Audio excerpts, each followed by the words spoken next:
Welcome back, everybody, to Neutrality Studies. Today, Bem-vindos de volta ao Neutrality Studies. Hoje, pela primeira vez, a gente recebe Gerald Celente, analista de tendências americano e editor do Trends Journal. Gerald, seja bem-vindo. Muito obrigado pelo convite, é um prazer estar aqui. Obrigado por ter aceitado participar. Você é alguém que passou a vida toda acompanhando os mercados e as tendências do que está por vir, e eu queria muito ouvir sua opinião sobre o impacto da guerra com o Irã nos mercados. Agora, enquanto a gente conversa, na sua manhã de 19 de junho, como é que os mercados estão reagindo ao memorando de entendimento que os Estados Unidos e o Irã assinaram ontem?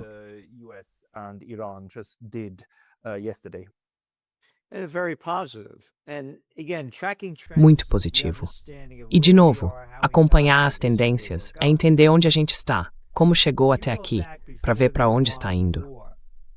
Se você olhar antes da guerra com o Irã, dava para ver os mercados de ações nos Estados Unidos caindo, por causa do medo dos grupos de private equity e das pessoas querendo tirar o dinheiro, já que a inteligência artificial está acabando com muitas empresas menores de software e com várias companhias de tecnologia. Então, muita gente queria tirar o dinheiro.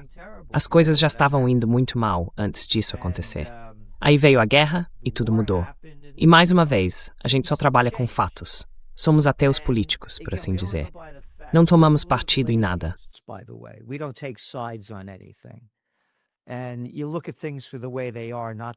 E você olha para as coisas do jeito que elas são, não do jeito que você gostaria que fossem. Então, voltando aos fatos. O Trump disse, no dia 1º de março, que a guerra ia acabar em 4 ou 5 semanas. E no dia 11 de março ele falou, nós vencemos. Eu não gosto de dizer que vencemos cedo demais, mas vencemos. Só que eles não venceram. Toda vez que eu falo disso, é a mesma coisa com aquele cara que é o secretário de energia, o Chris Wright. Ou, como eu costumo dizer, o Chris errado. Ele ficou enrolando. Eles inventaram aquela história de que os Estados Unidos estavam mandando navios de guerra pelo Estreito de Hormuz para escoltar petroleiros. Não era verdade.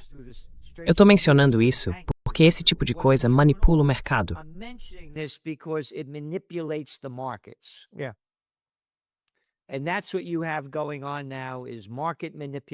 E é isso que está acontecendo agora.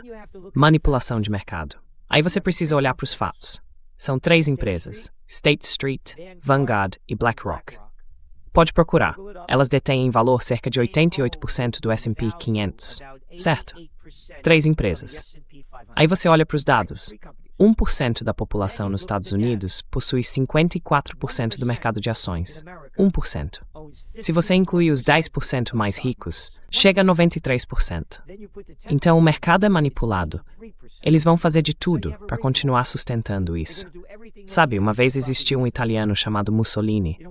A fusão entre o poder do Estado e o poder corporativo é o fascismo. E é isso que a gente tem hoje.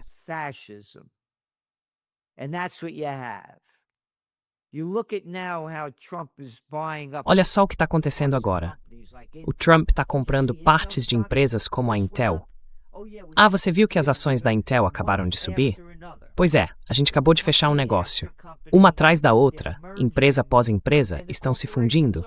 E as corporações é que mandam no país. É simples assim.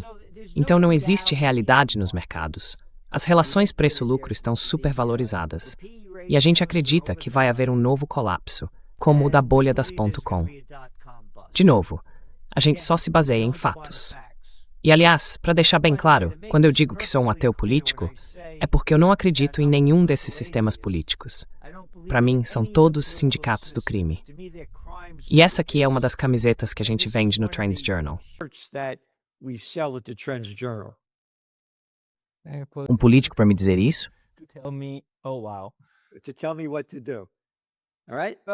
Uau, para me dizer o que fazer é isso. Tá certo. Então, só para deixar claro, esse é o sistema. Tô mencionando isso porque, voltando lá pro R, há uns 25 anos, o Bill Clinton colocou a China na Organização Mundial do Comércio. Os países ocidentais correram para lá atrás de mão de obra barata. Ele deu para a China toda a indústria pesada e a tecnologia de ponta que eles nunca tiveram. Se a gente volta para mais ou menos 2015, BMW, Volkswagen, todas essas empresas, Ford, General Motors, nossa, as vendas estavam bombando, tudo indo muito bem na China. Mas agora não mais. Quem é o maior exportador? Quem é o maior em veículos elétricos? A China. Agora, voltando lá para o estouro da bolha da internet, antes do Bill Clinton colocar a China na OMC, só 10% dos jovens chineses de 18 anos iam para a faculdade. Hoje, quase 70%.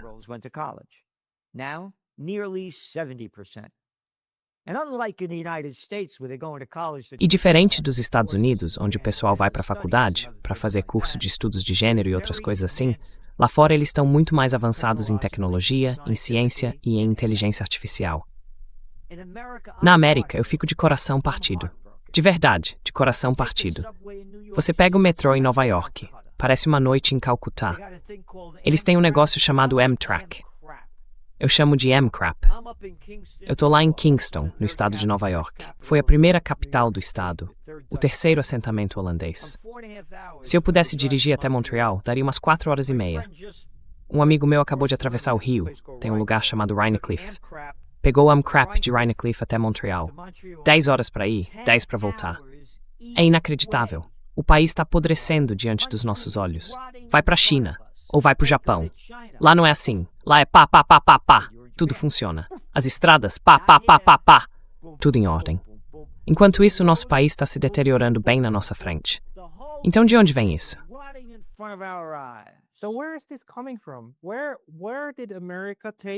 Em que momento os Estados Unidos começaram a se desindustrializar, a deixar toda a infraestrutura se degradar? Como Jimmy Dore costuma dizer, embaixo de cada ponte tem gente morando na rua e nem consertam mais as pontes. Quando foi que isso aconteceu? Porque antigamente existia um país que realmente queria trabalhar. E claro, as primeiras grandes redes ferroviárias foram todas construídas nos Estados Unidos. Depois, esse tipo de mentalidade simplesmente desapareceu. Tenho amigos que resumem tudo isso, basicamente a financiarização da economia. Onde você colocaria essa degeneração?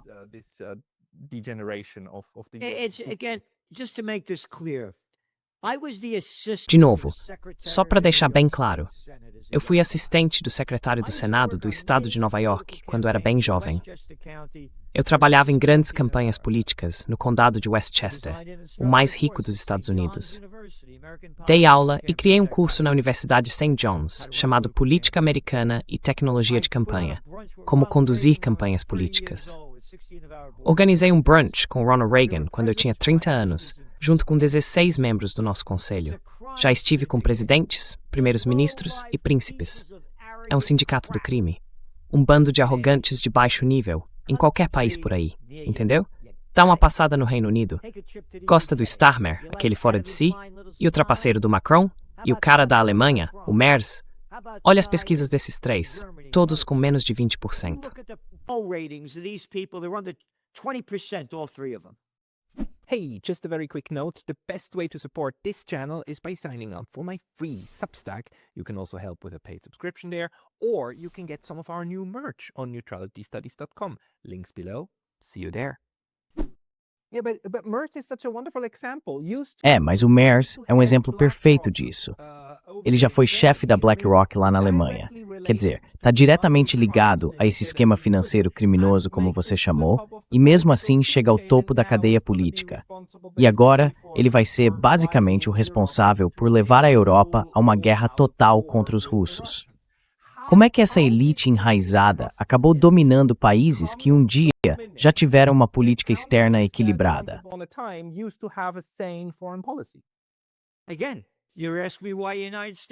De novo, você está me perguntando por que os Estados Unidos estão apodrecendo. Dá uma olhada numa das capas do nosso Trends Journal de umas semanas atrás. A China supera os Estados Unidos. E a gente escreveu supera usando o nome Trump, T-R-U-M-P. O negócio da China é negócio. O negócio da América é guerra. É isso aí. Certo. Eu cresci. Tenho a mesma idade do Trump. Cresci durante a Guerra do Vietnã. Consegui adiamentos do alistamento, como ele. Mas eu lancei um movimento chamado Occupy Peace, com manifestações pela paz todo ano. Eu sei bem o que é isso. Tem um cara chamado Smedley Butler. Isso mesmo. A guerra é um golpe. A guerra é um golpe. Ele continua dizendo, a guerra é um golpe. War's a racket, it always has been. Sempre foi assim. Talvez seja a mais antiga, com certeza a mais lucrativa e, sem dúvida, a mais cruel. É a única que tem alcance internacional. E é a única em que os lucros são medidos em dólares e as perdas em vidas humanas. Entendeu? A América se destruiu com todas essas guerras. Ei, se vocês me elegerem presidente, eu prometo, não vou começar uma guerra. Eu vou acabar com as guerras, tá certo? Eu sou o Trump, tô falando a real pra vocês. Ei, vamos voltar pra fevereiro passado, tá bom? Eu ia cortar o orçamento de defesa em $500 bilhão, certo? Ah não, agora neste ano vamos aumentar em $500 bilhão.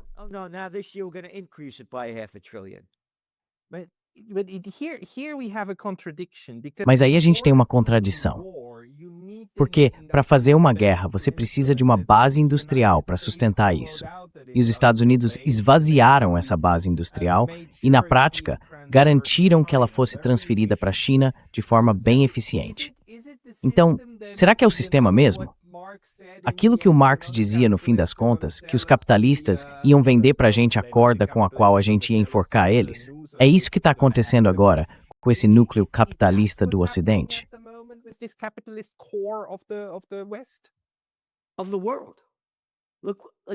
Do mundo. Olha, de novo, antes de eu continuar, me lembra de fazer isso, mas eu quero voltar um pouco antes que eu esqueça da China e da bolha das .com. A China vai liderar o mundo em inteligência artificial. As tendências nascem, crescem, amadurecem, envelhecem e depois morrem. Você não investe todo o seu dinheiro nos bebês que nasceram em 2022. Volta para 2025, quando surgiu o DeepSeek. Ah, o DeepSeek. Pois é, você viu as ações da Nvidia caírem o quê? $600 bilhões em um dia? Depois se recuperaram. A China vai liderar o mundo em inteligência artificial. E a inteligência artificial é o futuro. Gostando ou não, é o que é. Então, voltando, é para lá que eles estão indo. É para lá que isso está indo. Agora, volta para a pergunta que você me fez antes, aquela que eu disse que ia responder. Você acabou de...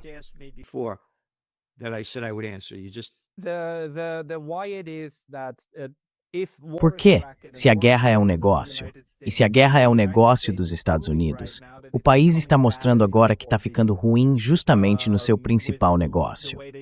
Do jeito que foi a guerra com o Irã, do jeito que os Estados Unidos estão, na prática, ficando sem munição, sem mísseis, o sistema capitalista acaba criando um complexo militar industrial que vende armas por valores absurdos, mas entrega bem poucas delas de fato. Quer dizer, isso parece estar funcionando contra o próprio sistema militarizado que os Estados Unidos criaram. Por que isso acontece?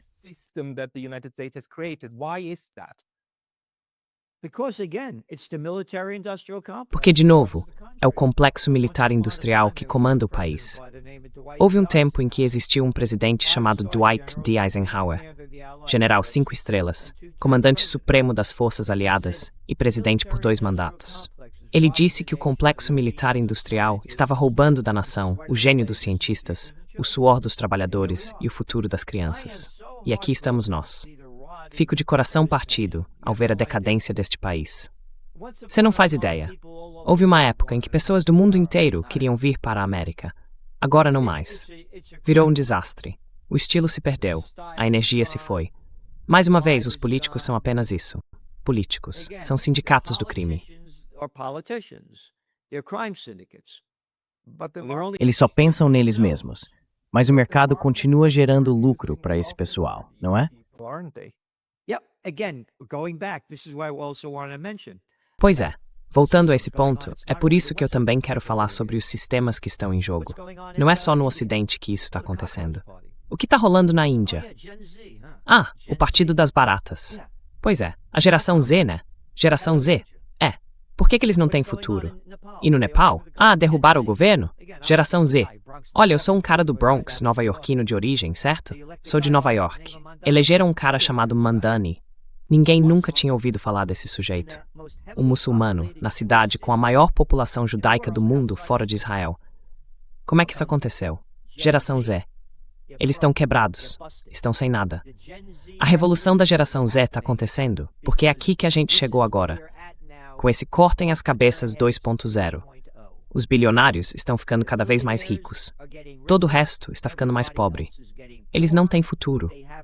Quando eu era jovem, Existiam coisas na América chamadas mercearias, farmácias, sapatarias, lojas de ferragens, peixarias, lojas de roupas. Tudo isso mudou agora. Fish stores, clothing stores, all chains now. The big zone everything. The young people have no. Os grandões são donos de tudo. What are you gonna get Os a jovens job não at têm futuro. Walmart? Nah, I think I'll get Onde é one que você vai arrumar emprego? Lowe's No is Walmart? better than that. Acho que eu vou tentar no Home Depot. Ah, Lowe's é melhor que isso. There used to be every- O que, tá Oh, brincando? yeah. As a kid Antigamente growing era up, diferente. my Aunt É, Grace and quando eu Uncle era John criança, had a minha fish tia store. Grace e o tio Dominic Michael tinham uma Jimmy peixaria no had Bronx. Water Eagle Park Meu in tio Queens. Jimmy e a Another tia one Ed tinham uma em Water Eagle Park, no Queens, e outra em Jackson Heights, também no Queens. Meu tio Frankie e a tia Ida e meu tio Marinette Rose tinham uma peixaria em Flushing. Classe média, sabe? E o tio Al tinha um açougue no Bronx. Era assim que as coisas eram. Acabou. Agora os grandões são donos de tudo. Eles controlam o país inteiro. Olha as eleições. Ei, eu sou o Elon Musk, aqui vão 250 milhões de dólares, tá? Ei, eu sou a Mary Nielsen, aqui vão mais uns 100 milhões. Beleza? Here's another couple $100 million, all right? So what is this leading to? What is the Então, trend? para onde isso está levando? Qual é a tendência?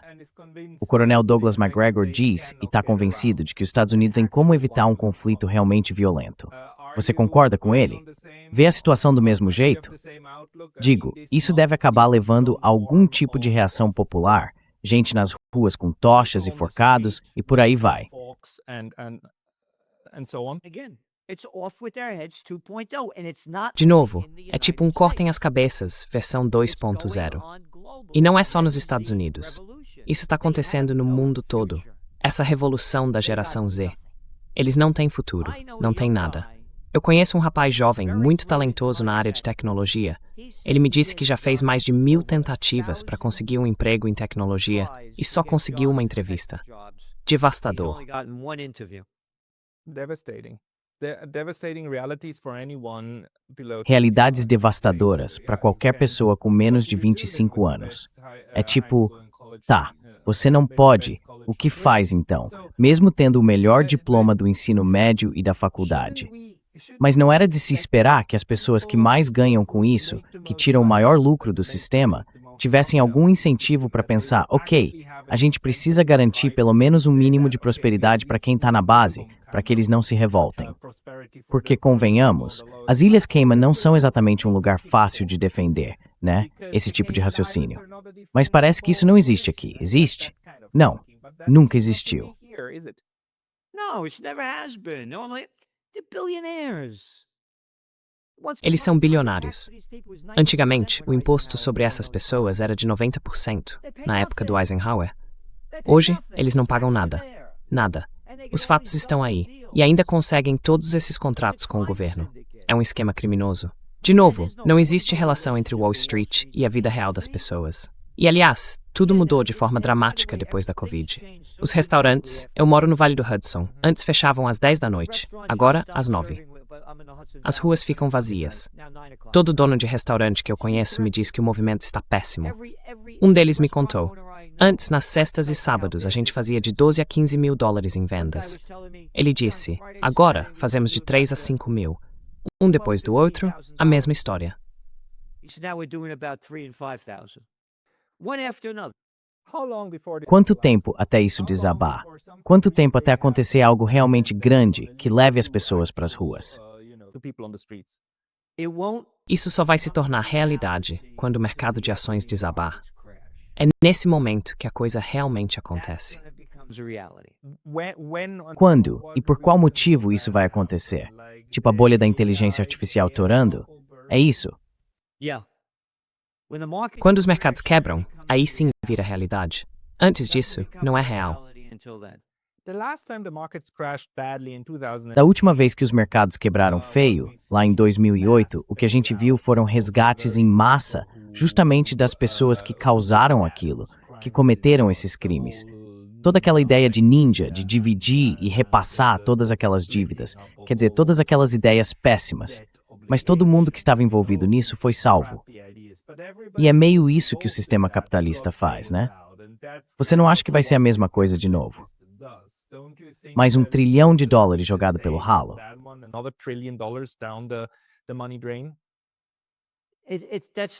It's not the capitalist system, it's a fascist system. Não é o sistema capitalista, é um sistema fascista. De acordo com o Instituto Levy, do Bard College, o Federal Reserve salvou os banqueiros que causaram tudo isso. 29 trilhões de dólares. Meu Deus, 29 trilhões. E, aliás, o cara do Instituto Levy do Bard College, o nome dele era Botstein. Era um dos caras ligados ao Epstein. Eles acabaram de se livrar dele. Enfim, voltando ao assunto. Sim, eles vão fazer de tudo para criar mais dinheiro barato, sem lastro nenhum, impresso do nada. A dívida real dos Estados Unidos não é de 40 trilhões. É mais perto de 120 trilhões, quando você inclui a previdência social e todo o resto.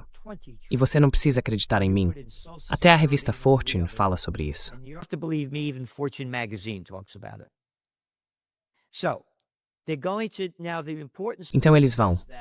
Agora, o importante nisso é que quanto mais eles fizerem isso, maior será o começo da morte do dólar.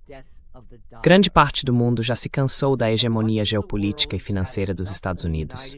Os BRICS e todo o resto vai ser a morte do dólar. Isso significa que quanto mais o dólar afundar, mais os preços dos metais preciosos vão disparar. É isso que a gente está vendo acontecer.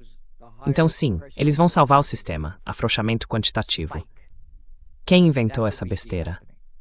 Mais uma vez, eu já tinha previsto essas tendências. A gente registrou o domínio, o Pânico de 08, em 2007. O Trends Journal está aí para provar. A gente previu o estouro da bolha das .com no outono de 1999 e dissemos que ela ia estourar até o segundo trimestre de 2000. Eu achei que as coisas iam desabar de novo em 2012. Não aconteceu. Eles não me ensinaram sobre afrouxamento quantitativo na aula de Economia 101, na pós-graduação. Eles inventam qualquer besteira que quiserem. They'll make up any crap they want. Quer dizer, manter a estabilidade é meio que o trabalho do Fed, certo? Mas o sistema por trás disso, se ele estiver podre, vai chegar um momento em que nem o Fed vai conseguir fazer mais nada. E eu acho que, se entendi direito o que você disse, você está dizendo que esse momento está bem perto. Yes. And it'll be worthless. Sim, e não vai valer nada. Nada mesmo. É isso. Isso não vai ser a Grande Depressão. Vai ser a maior depressão de todas, e vai ser no mundo inteiro. Ah, você viu os dados que saíram do Reino Unido? Pois é, o PIB deles foi negativo no último trimestre. E a zona do euro? Também teve PIB negativo, não foi? Isso aqui não vai ser estagflação. Vai ser dragflação. As economias vão ser puxadas para baixo. E a inflação vai subir. And inflation is going to go up. So do you read the war? Então você interpreta a guerra na Ucrânia, a guerra entre Ucrânia e Rússia e a guerra no Irã nesse contexto. Elas são uma distração ou são uma tentativa, especialmente no caso do Irã, de mudar o rumo das coisas e salvar o petrodólar ou algo assim? Se for o Irã, aliás, acabou de sair a informação, enquanto entrávamos no ar, de que o Hezbollah e Israel concordaram com um cessar-fogo. Normalmente um cessar-fogo para Israel significa que o outro lado para de atirar, enquanto você continua matando eles. Então Mas tirando isso, Então, é isso. Um dos meus livros, Trend Tracking, que eu escrevi depois de ter trabalhado no Mega Trends e na Time Magazine, conta como eu me tornei um analista de tendências quando o conflito no Irã estourou, no fim dos anos 70. Foi aí que eu virei um ateu político, 99,99%. Jimmy Carter, outro palhaço que nos deu os Mujahideen. Temos que impedir os russos de acabar com o Talibã. E ele nos deu o Osama Bin Laden. Isso mesmo, aquele cara. O mesmo que desregulamentou o setor aéreo, quando existiam centenas de companhias. E agora 4 mandam em tudo. O Jimmy Carter, que começou a permitir o sistema bancário interestadual, quando antes os bancos só podiam atuar dentro do próprio estado, quando o Bank of America existia só na Califórnia.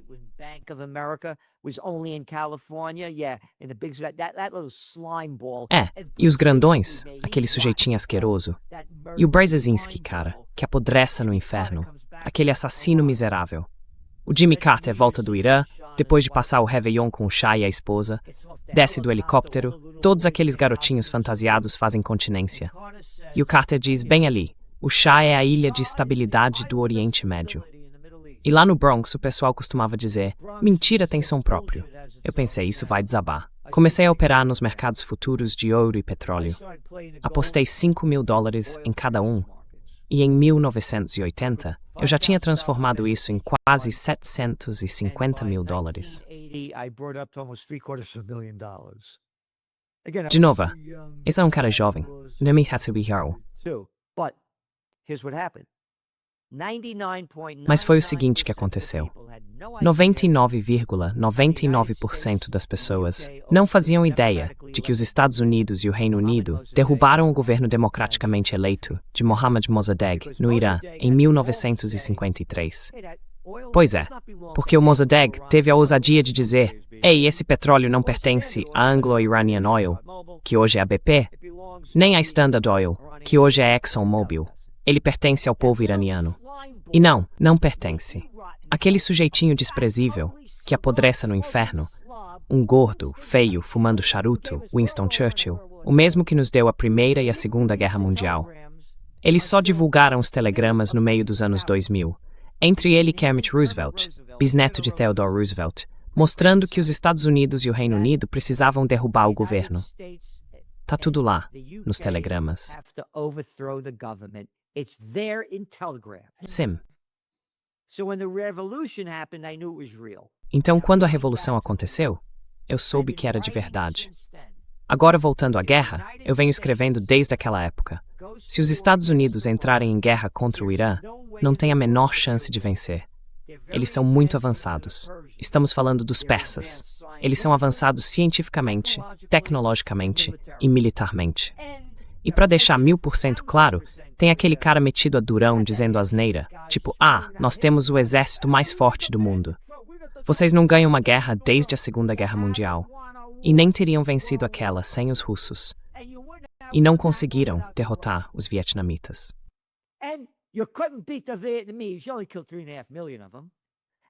Você só matou 3,5 milhões deles.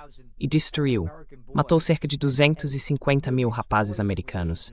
Além de milhões envenenados com agente laranja. Você não conseguiu vencer os iraquianos. E ainda engoliu as besteiras que saíam da boca daquele ninguém, o George Bush, outro filhinho de papai mimado. Vamos pegar aquele cara, o Osama Bin Laden, vivo. 92% das pessoas apoiaram a guerra do Afeganistão, a mais longa da história americana, e você também não conseguiu vencer. O que te faz pensar que vai vencer a guerra contra o Irã? Agora, o que me preocupa é que eles podem partir para o nuclear.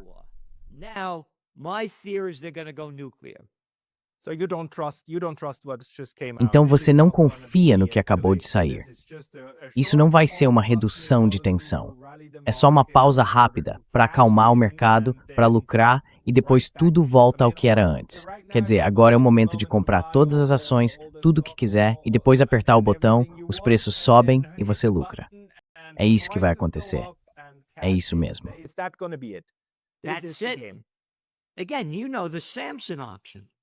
De novo, você conhece a chamada opção Sansão, a opção de Israel. Dizem que se eles perderem, vão usar armas nucleares. Você está dizendo isso. Tá aí, eu não estou inventando nada.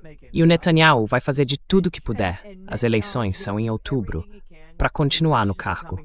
O primeiro-ministro que ficou mais tempo no poder em Israel. E aliás, o filho dele está em Miami. Quase esqueci. Ele não está lá lutando, né? Pois é.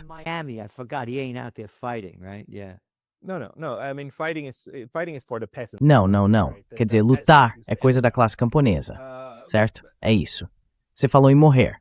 Tá. Então me diga o que você acha que dá para fazer de forma realista. Porque não dá para continuar assim. E quando eu digo nós, quero dizer basicamente o que o Richard Sakwa chama de ocidente político, ou que outros chamam de ocidente coletivo, esse conglomerado de sindicatos do crime. O que a gente pode fazer contra eles? What can we do against them?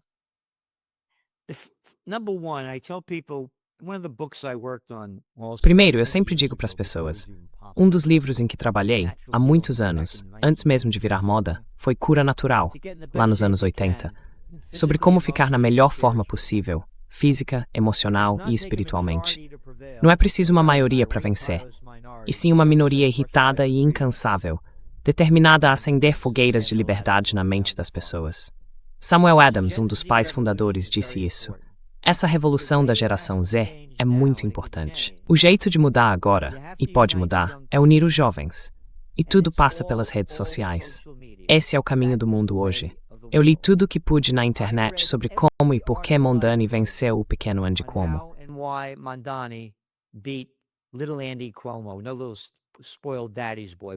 Não, garotinho mimado do papai. Meu pai era o Mário Cuomo. Aquele palhaço arrogante. As redes sociais, os jovens. É isso, tipo 80 mil pessoas indo de porta em porta, distribuindo material. Todos jovens. Você precisa unir os jovens. E tem que trazer isso de volta. Eu acredito nas leis antitrust que o Slick Willie Clinton acabou com. A lei Glass-Steagall, uma depois da outra. A gente tinha as leis antitrust de Robinson-Patman e Sherman, e várias outras. Eles acabaram com todas essas leis que impediam os grandões de dominar tudo. Tragam de volta as leis antitrust e quebrem os grandões. Put back the antitrust laws and break up the bigs. You know what frustrates me so much is that within political science, Sabe o que mais me frustra? É que dentro da ciência política e da economia, todo mundo entende que o capitalismo sem limites leva à monopolização. E isso, no melhor dos casos, vira um oligopólio. A partir daí, o sistema começa a apodrecer, certo? Isso é algo bem conhecido. Quer dizer, existem falhas de governo e existem falhas de mercado. E se você não equilibra as duas coisas, acaba com um sistema ruim.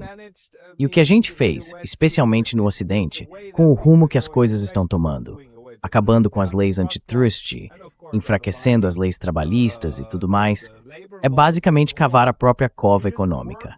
E parece que esse colapso já está logo ali na esquina.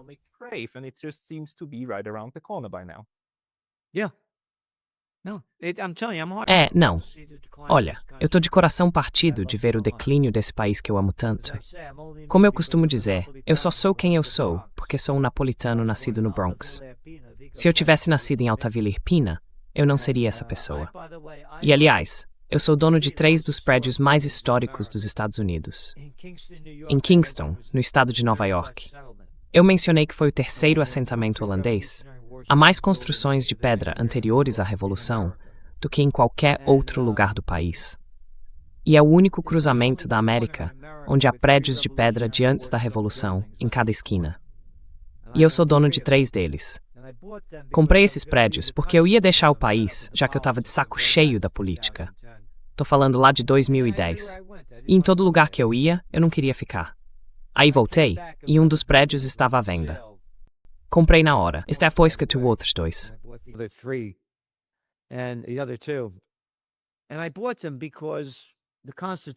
E eu comprei esses prédios porque a Constituição, bem aqui, do outro lado da rua, foi escrita para o estado de Nova York, quando Kingston era a capital.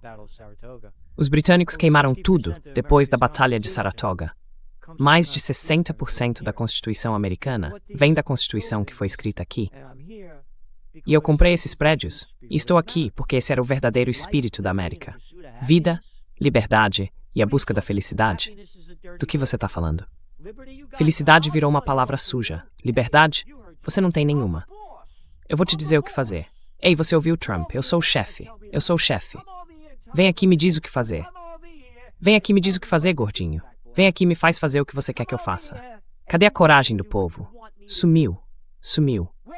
Sim, eu sou republicano. Eu sou democrata. Eu sou liberal. Eu sou conservador. Minha mente é desse tamanho.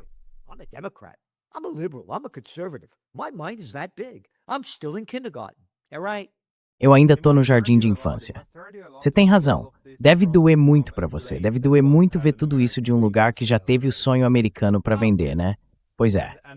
E esse sonho já se foi faz tempo. Então, se você pudesse dar um conselho para os jovens, para a geração Z, e dissesse como você faria se estivesse no lugar deles, qual seria?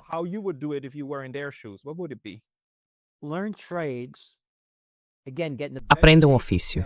De novo, fique na melhor forma possível e faça algo que ajude as coisas a acontecerem de um jeito melhor. Esse aqui é um dos meus livros. Tudo que eu escrevi é o meu favorito.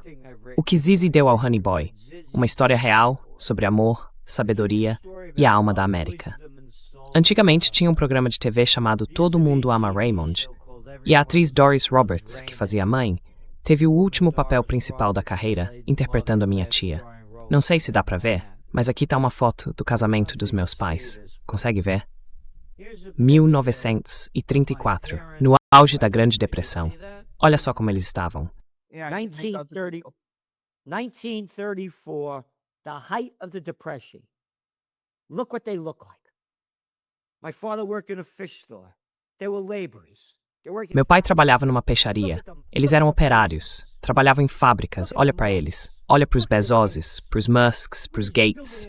Olha pra esses bilionários. Olha a cara deles. Parecem um lixo. Gates, Zuckerberg. Olha pra eles. Isso era a América. Acabou. Sumiu. E eles eram apaixonados e eram lutadores. Eram apaixonados. Tô te dizendo. Eu nasci logo depois da guerra, em 1946, no Bronx. Era outro mundo. Eu nasci prematuro. Cheguei em casa chorando. Minha irmã tem mais de 1,75 m. Meu irmão tem mais de 1,80 m. Eu tinha uns 6, 7 anos. Cheguei em casa chorando. Meu pai perguntou, por que você tá chorando? Eu disse, apanhei. Ele falou, você não volta pra casa chorando, e foi embora. Aí eu virei o mais duro. Eu era o menor, o mais rápido, e segui em frente. Dou aula de combate corpo a corpo há muitos anos. Você vira um lutador e um apaixonado. E isso acabou. Hoje não tem mais luta, nem amor. Bate meu coração ver o que aconteceu com esse país. It breaks my heart to see what's happened to this country. Do you have any hope that Você tem alguma esperança de que talvez com o sucesso da China, de outros lugares, da Ásia e de novas regiões pelo mundo, a gente consiga encontrar um novo espírito de como fazer as economias funcionarem? Um sistema que não crie esses sindicatos do crime? De novo, é preciso trazer de volta as leis antitrust que a gente tinha antes. Pois é, e elas foram destruídas. E mais uma vez, para mim, a única coisa que vai mudar os Estados Unidos é um renascimento. Pensa bem, você acha que os Estados Unidos conseguem fazer isso? Acha que o país pode se reinventar com a força da geração Z? Reinventar a América? reinvent America? É, mas você precisa de dinheiro para fazer isso. Os Medici conseguiram da última vez, depois da peste negra. Na Itália, lá pelo fim dos 1300, eles costumavam dizer alla romana e alla antica, no estilo dos romanos e dos antigos, para descrever a qualidade do trabalho deles. E eu acabei de te mostrar a foto da minha tia, para você ver como eram as pessoas deles. A gente precisa resgatar esse espírito. A música foi a maior exportação dos Estados Unidos. Do ragtime ao swing, das big bands ao rock and roll, ao R&B, a Motown. E agora? Bom, dizem na Bíblia do Rei Jaime que os mansos herdarão a terra. Erraram a grafia. Quem herdou a terra foram os geeks. Música sintética, uma porcaria. Bum, bum, bum, bum. Eu vou a restaurantes bons e fico com essa porcaria idiota martelando na minha cabeça. Aliás, quando... Eu não quero ser o garçom quando isso acontecer. Tenho quase certeza de que você não está se segurando. É, eu tô te dizendo, é muito triste. Enfim, pra mim a gente precisa de um renascimento. Olha, esse é um ponto muito bom. E o renascimento também vai vir pelas artes e pela cultura, não só pelo dinheiro. As artes são essenciais, mas o que torna tudo isso possível?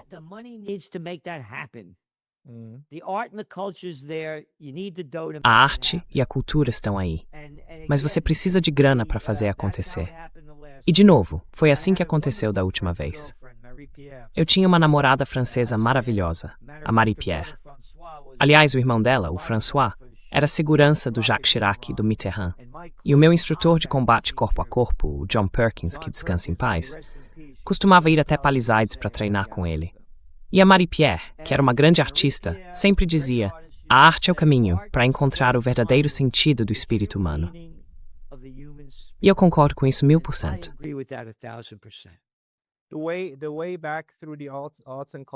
O caminho de volta passa pelas artes e pela cultura, para criar um renascimento político e econômico, para consertar o que está errado nessas sociedades que estão podres até o núcleo. Gerald, muito obrigado pela sua visão aqui. Você é um pensador realmente apaixonado.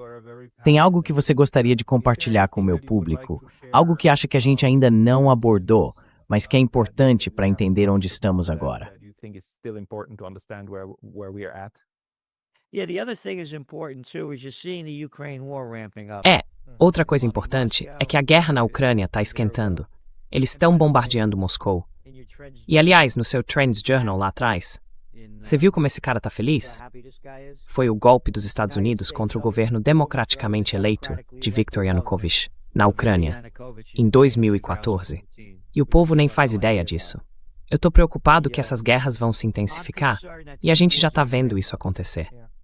Tenho medo de que aconteça um ataque a uma usina nuclear, ou algo assim, e que, de novo, armas nucleares sejam usadas. A gente precisa de paz. Então, minhas grandes preocupações são que não vai haver um acordo de paz na guerra do Irã, e Israel vai fazer de tudo para continuar aumentando o conflito. E também me preocupo com a falta de um acordo de paz na Ucrânia, porque a Europa continua mandando mais e mais dinheiro para eles comprarem drones e manterem a guerra. Enfim, essas são as minhas preocupações.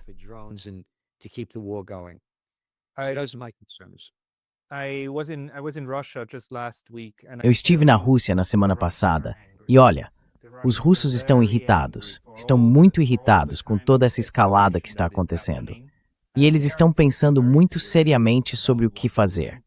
Estão ouvindo com muita atenção os europeus quando falam em dividir a Rússia, quando falam em levar a guerra até Moscou.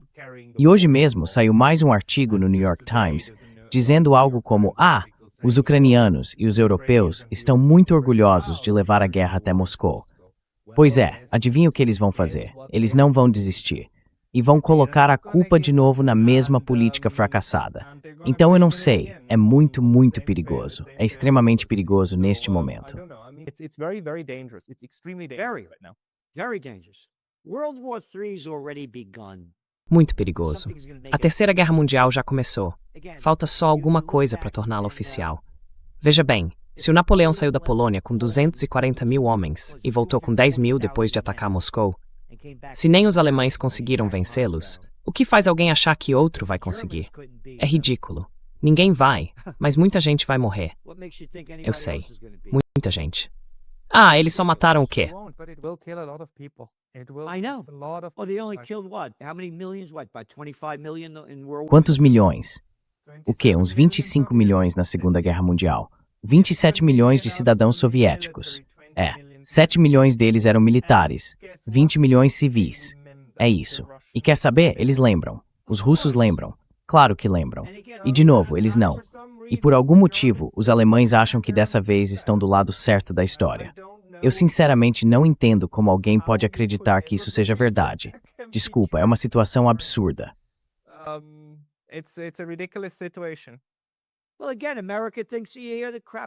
Olha, de novo, os Estados Unidos acham. Você ouve as besteiras que saem da boca do Trump e dos outros, dizendo que temos o exército mais poderoso do mundo.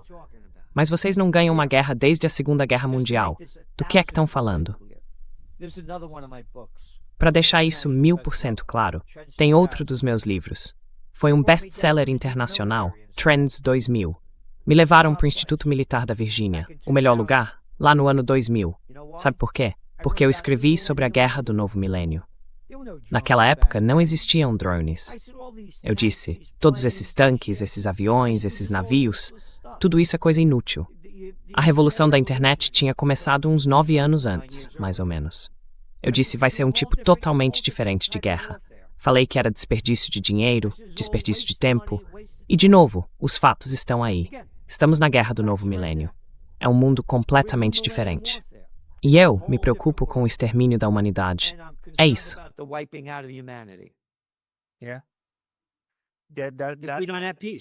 A gente não tem paz. Esse é o risco que estamos correndo, porque somos capazes de fazer isso sozinhos. Não precisamos de um asteroide, nem de nenhum tipo de fenômeno natural. A gente pode fazer isso por conta própria. E se continuar assim, talvez a gente siga por esse caminho. E tem gente muito séria, incluindo o Boletim dos Cientistas Nucleares, que está muito, mas muito preocupada com isso. cover of this week's Trends Journal. A capa da Trends Journal desta semana é só digitar Trends Journal que você vai ver o que é. Mostra o Musk usando uma camiseta escrita Ocupar Marte. E eu, como disse, faço os comícios do Ocupar a Paz. Estou usando minha camiseta do Ocupar a Paz, que diz Ocupar a Paz. E eu digo, os bilionários não dão um centavo pela paz. Que tal ocupar Marte? Ocupar o inferno? How about Occupy Mars? Occupy Hell. One thing I don't get, and where I assume Uma coisa que eu não entendo e que me faz pensar que a gente está preso num tipo de espiral sociológica de autodestruição é o seguinte: se o planeta colapsar e a gente acabar se destruindo, nem o melhor bunker vai adiantar, porque no fim das contas você vai morrer de fome. Então quer dizer, é isso, né? Mesmo os Musks e os Bezoses da vida vão acabar morrendo nos seus bunkers quando tudo terminar, certo? Mas é aí que está a irracionalidade disso. Eu sei. That's the irrationality of it. I know. They're narcissistic, arrogant people. De novo, são pessoas narcisistas e arrogantes. Aliás, um dos caras, o Warren Buffett, o filho dele, o Peter Buffett, da Fundação Novo, costumava alugar a minha casa, a do Dr. Jensen, de 1763. Eu fazia encontros pela paz lá. Ele nunca me deu um centavo pela paz. Eu era o proprietário. E ele nunca nem me cumprimentou. Eu sou só um carinha do Bronx. Landlord, he would never even say hello to me. I'm only a little guinea from the Bronx. I promised you to let you go after 45 minutes, but just Eu prometi deixar você ir depois de 45 minutos, mas só mais uma coisa, porque você é a pessoa certa para responder isso. Por que é que a gente consegue ter um complexo militar industrial, mas não consegue ter um complexo industrial da paz? Porque muita gente ganha com a paz. Muita mesmo. A imensa maioria das pessoas teria muito a ganhar com a paz. Mas a gente não consegue transformar isso em dinheiro de forma sistemática. Se conseguisse, a gente já teria seguido esse caminho. And then we would go that route. I'm telling you, if the billionaires gave money, Tô te dizendo, se os bilionários dessem dinheiro, acho que eu nem estaria mais fazendo o Occupy Peace. Quando eu organizo os comícios, sai tudo do meu bolso. Uns 30 mil só de segurança e de equipamento, sabe? Equipamento de filmagem e mais. No ano passado, eu fiz um com o juiz napolitano, o Scott Ritter, o Joe Lauria, o Roger Waters, o podcast deles ao vivo. Eu ensinei o pessoal aqui. Apareceram, sei lá, umas 150 pessoas. Era num asilo. Não dá pra fazer isso sem apoio. Tô de coração partido. without the support. I'm heartbroken. Yeah, but that's the Mas essa é a minha pergunta. Como a gente monetiza manifestações pela paz? Como é que dá para tirar dinheiro da paz? Porque, se isso fosse possível, o mercado cuidaria disso. Again, the billionaires. De novo, os bilionários. De novo. Eu acabei de dizer, o Peter Buffett nunca me deu um centavo pela paz. Eu sou o dono da casa, sim, e me sinto abençoado porque meu pai não me deu dinheiro nenhum. Eles me deram tudo, quem eu sou. Esses caras são um bando de filhinhos de papai mimados, com péssima atitude. These boys with bad attitudes. Good, Gerald. Ótimo. Gerald, obrigado pelo seu discurso tão apaixonado e espero poder entrar em contato com você de novo quando eu tiver perguntas. Eu adoraria isso.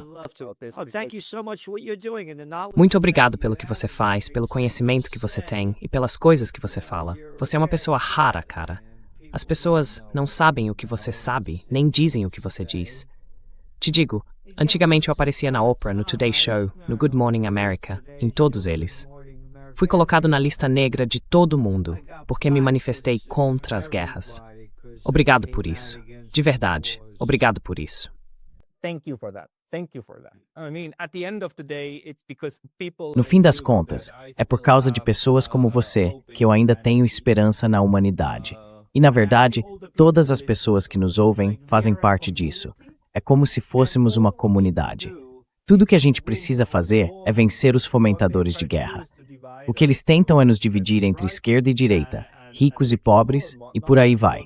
O que precisamos é acabar com eles, não uns com os outros. Então, obrigado também pelo seu trabalho. Muito obrigado por me receber. Bem, Gerald Celente, eu vou deixar os links dos seus livros aqui embaixo. Muito obrigado pelo seu tempo hoje. Your books below. Thank you so much for your time today. Andis.